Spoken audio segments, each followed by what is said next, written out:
Welcome, Flyers fans. You're listening to Chris Mayer, Flyers Fan Mania 93 on YouTube. Alright, what is up, everyone? Welcome back to the channel. My name is Chris, and today I am back here with another video. And, I've been thinking recently about the Flyers' recent stretch of hockey. And I kind of just wanted to sit down today and talk about it, because I think there's a lot of things with this team that have been better in the recent stretch of games that they've played. And I know right now, with the way that things have gone for them and the way that they've been playing, it hasn't been great, but they've been picking up points. I think a lot of the players understand that they're picking up points in best ways possible. And Claude Giroux had said it. They are picking up points, but there's definitely another level of play that they can get to. And as of right now, if you look at the standings, the Flyers are 5th in the Metropolitan with 32 points. They're 500, 13, 13, and 6. And as for the wild card, as of right now, the Flyers are 2 points out of a wild card spot. Boston is now in the second wild card spot with 34. The Penguins are in the first wild card spot with 41. And Detroit is only 1 point behind the Bruins at 33 points as well. So it's very tight, and Columbus is right there behind the Flyers with 31. So obviously points are everything, and the Flyers picking up wins is everything. They haven't necessarily played the best kind of style of hockey, but one thing I've noticed is a lot of guys have played better since the coaching change. And since Mike Yeo has been in here, and since the first win against Vegas, the Flyers are 5-1-2 in their last 8 games. And they have played a lot better in certain areas. One thing that has been better is they've controlled the puck more. They've had more offensive zone time. They've been able to generate chances off of that. Obviously, they've been injured a little bit, and they had about a week off there with a few games that they didn't really necessarily play great in Seattle and San Jose, but they were going to get 3 out of possible 4 points in a back-to-back situation, and that's okay. But another thing I'm going to talk about is some of the players, because I know a lot of guys have gotten gripe from the fan base, and me, myself, I've talked about a few of those guys. Yandle is obviously one of them. Yandle obviously hasn't played the best hockey, but I think in the last 2 games he's made some pretty good plays that have generated into goals and scoring chances for the Flyers. He made that play that ended up getting the Flyers to overtime against San Jose that sprung Farabee going the other way to get the tying goal with about 4 minutes left in the third. And obviously I know he's a good character guy. He's good in the room. And there's a lot of things there that are good with Keith Yandle and what he does. But his overall play on the ice hasn't necessarily been great either. The power play has been better. It hasn't been as good, but there's been moments when it's looked really bad. There's been moments when it looked really good. Obviously, last night against the Kings, the Flyers kind of get that kind of magic trick kind of play. And Kevin Hayes gets the goal on the power play. I thought the power play was good last night, and I honestly thought last night's game was one of the Flyers' best all-around 5-on-5 games in a while. Even though the scoreboard was 6-3 against Los Angeles, I didn't really think the Flyers played that bad. I know one guy that's gotten a good amount of gripe lately has been Konecny, because he's been sitting at the 99 goal total for a while. Hasn't necessarily put the puck in the net, but he's had a lot of assists. He's had a good amount of secondary assists as well, but I think TK's been one of their better forwards at 5-on-5. He's just not really getting the chances, and that's kind of been really since the beginning of the season.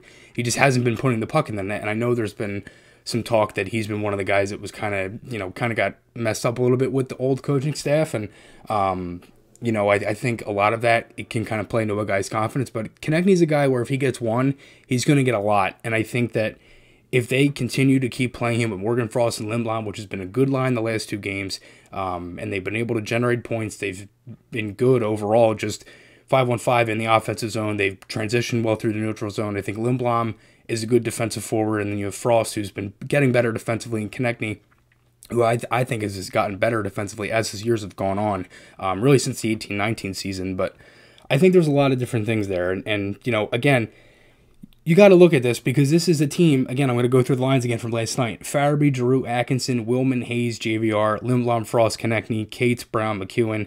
Defense was Provy, Braun, Sanheim, Risto, Yandle, Connaughton, and Jones. That's the team missing Broussard, Lawton, Carter Hart, Sean Couturier, Ryan Ellis. I mean, there's so many factors that kind of go into this, and they are still winning games. Again, that's a team that's been without Ryan Ellis since that game against Dallas back in November. And only played, that was like his first game in like 2 weeks at that point. Carter Hart's been out for a little bit, and now I know Lawton, Broussard, and Hart are joining the team in Anaheim.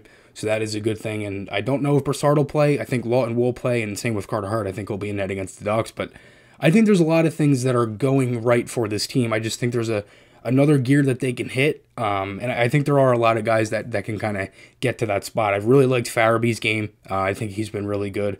Kevin Hayes, I think, is getting there. I think you're starting to see different things with Hayes. I know he looks a little bit slower, but again, he's had, 2 surgeries and all that stuff that's kind of going on in his personal life as well with his brother in the beginning of the year and things like that. And I think one line that hasn't really gotten enough credit has been the fourth line for the Flyers.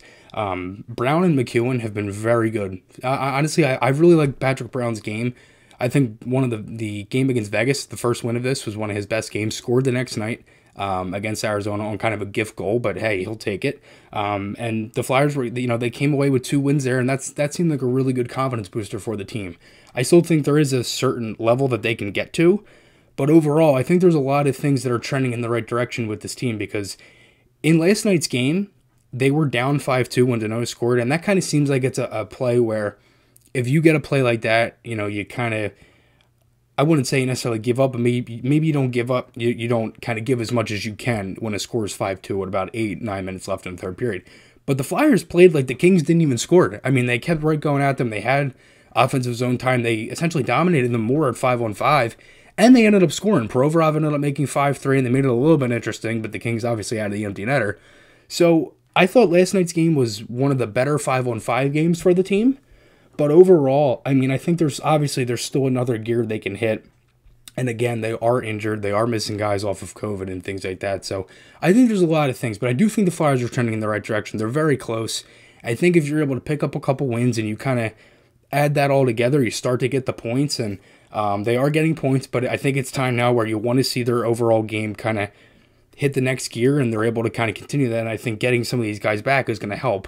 I know Ellis is going to help immensely. I know Yandle, obviously, there's a different thing there. What happens with him with the streak and all that stuff. And also Kevin Konecny, who I think's played really well overall. I thought he had one of his better games last night versus LA as well, which I talked about in the game review. But yeah, I mean, overall, I think there's a different gear the Flyers can hit. But overall, in their last 8 games, I've liked a lot of what I've seen. I think there's different gears certain guys can hit, but I think they're getting there. And I think guys like Willman have played well. Jackson Cates has played good when he's been, called upon, and obviously Felix Sandstrom. So they're getting a lot of different key guys playing well for them during this time when they're injured and COVID and all that stuff. So if they can kind of continue that and build a couple wins and kind of keep the confidence going, I think they're going to be in a real better shape than they are right now, and they might be closer to, inside the hunt instead of maybe on the outside looking in.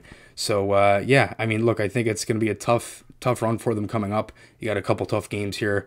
But let me know your guys' thoughts below. Remember, guys, podcast articles, those links are on my channel. Remember to check out Buttons. You can use code PHI for 10% off. And remember to check out Garrett Group Construction for any home improvement needs.